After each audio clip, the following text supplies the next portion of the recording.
ಧಾರಾವಾಹಿಯಲ್ಲಿ ನಟಿಸುವಾಗ ಇವರಿಗೆ stylish icon award ಸಹ ಬಂದಿತ್ತು.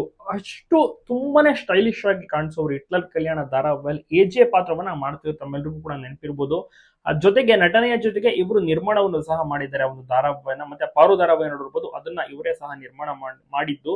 ನಟ, ನಿರ್ಮಾಪಕ ಮತ್ತೆ ನಿರ್ದೇಶಕ ಮೂರು ಜವಾಬ್ದಾರಿಯನ್ನು ಸಹ ತುಂಬಾ ಚೆನ್ನಾಗಿ ನಿಭಾಯಿಸ್ತಾ ಇದ್ರು. ಇವರ ಪತ್ನಿ ಕೂಡ ತುಂಬಾನೇ ಪ್ರಖ್ಯಾತಿ. ಯಾಕೆಂದ್ರೆ ಅವರು ಬ್ಯಾಕ್ ನಲ್ಲಿ ತುಂಬಾನೇ ಕೆಲಸವನ್ನು ಮಾಡಿದಂತವ್ರು. ಅಂದ್ರೆ ಧಾರಾವಾಹಿ ತೆರೆ ಹಿಂದೆ ಸಖತ್ತಾಗಿ ಕೆಲಸವನ್ನು ಮಾಡ್ತಾ ಇದ್ರು. ಶ್ರೀವಿದ್ಯಾ ಅಂತ ನೋಡಿರ್ಬೋದು ನೀವು ಕೂಡ.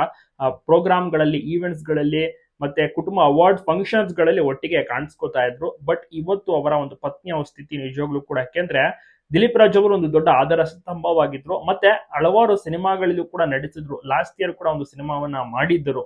ಬಟ್ ಈ ವರ್ಷ ಬೇರೆ ಬೇರೆ ಪ್ಲಾನಿಂಗ್ ಅನ್ನು ಸಹ ಮಾಡ್ಕೋತಾ ಇದ್ರು. ಬಟ್ ಅನಿರೀಕ್ಷಿತವಾದಂತಹ ಒಂದು ಜೀವನದಲ್ಲಿ ನಡೆದಂತಹ ಒಂದು ಘಟನೆ ಅನ್ಬೋದು. ಕಿರುತೆರೆಗೆ ಒಂದು ಬರಸಿಡಲು ಒಂದು ಅದ್ಭುತವಾದಂತಹ ನಟ, ನಿರ್ಮಾಪಕ, ನಿರ್ದೇಶಕರನ್ನ ಇವತ್ತು ಕಳ್ಕೊಂಡಿದ್ದಾರೆ. ಎಲ್ಲಾ ಕಿರುತೆರೆಯ ಕಲಾವಿದರು ಮನೆ ಹತ್ರ ಹೋಗಿ ಅಂತಿಮ ದರ್ಶನವನ್ನ ಪಡ್ಕೊಳ್ತಾ ಇದ್ದಾರೆ. ಮತ್ತೆ ಪತ್ನಿಗೆ ಸಮಾಧಾನ ಸಾಂತ್ವನವನ್ನ ಸಹ ಹೇಳ್ತಾ ಇದ್ದಾರೆ. ಅಂತಿಮ ನಮ್ಮನ ವಿಧಿ ವಿದಾಯ ಅಂತಾನೆ ಹೇಳ್ಬೋದು. ದಿಲೀಪ್ ರಾಜ್ ಅವರು ಅದ್ಭುತವಾದಂತಹ ನಟ ಆಗಿದ್ರು. ಎಲ್ರಿಗೂ ಕೂಡ ಇಷ್ಟವಾದಂತ ನಟ. ಪುನೀತ್ ರಾಜ್ಕುಮಾರ್ ಅವ್ರಿಗೂ ಕೂಡ ಈ ನಟ ಅಂತ ಸಿಕ್ಕಾಪಟ್ಟೆ ಇಷ್ಟ ಆಗಿತ್ತು. ಅವರ ಜೊತೆನೂ ಕೂಡ ಕೆಲಸವನ್ನ ಮಾಡಿದ್ದಾರೆ. ಒಳ್ಳೊಳ್ಳೆ ಪಾತ್ರಗಳನ್ನ ನಿಭಾಯಿಸಿದ್ದಾರೆ. ಸಿನಿಮಾಗಳಿಗೂ ಕೂಡ ಅಷ್ಟೇ ಒಳ್ಳೊಳ್ಳೆ ಸಿನಿಮಾವನ್ನ ಮಾಡಿದ್ದಾರೆ.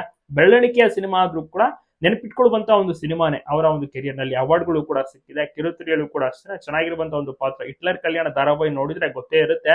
ಸೊ ಹಿಟ್ಲರ್ ಕಲ್ಯಾಣ ಧಾರಾವಾಹಿಯಲ್ಲಿ ನಡೆಸ್ತಿರುವಂತಹ ಟೈಮ್ ಕೂಡ ಇವರ ಪತ್ನಿ ತೆರೆಯಿಂದ ತುಂಬಾನೇ ಕೆಲಸವನ್ನ ಮಾಡ್ತಾ ಇದ್ರು.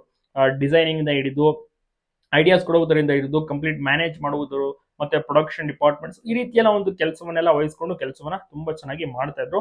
ಬಟ್ ಈಗ ಅವರು ಕೂಡ ಮಿಸ್ ಮಾಡ್ಕೊಳ್ತಾ ಇದ್ದಾರೆ. ಇಬ್ಬರು ಮಕ್ಕಳು ಇದ್ರು. ಅಗಲಿಕೆ ಆಗಿರುವಂತದ್ದು ಕಂಪ್ಲೀಟ್ ಆಗಿ.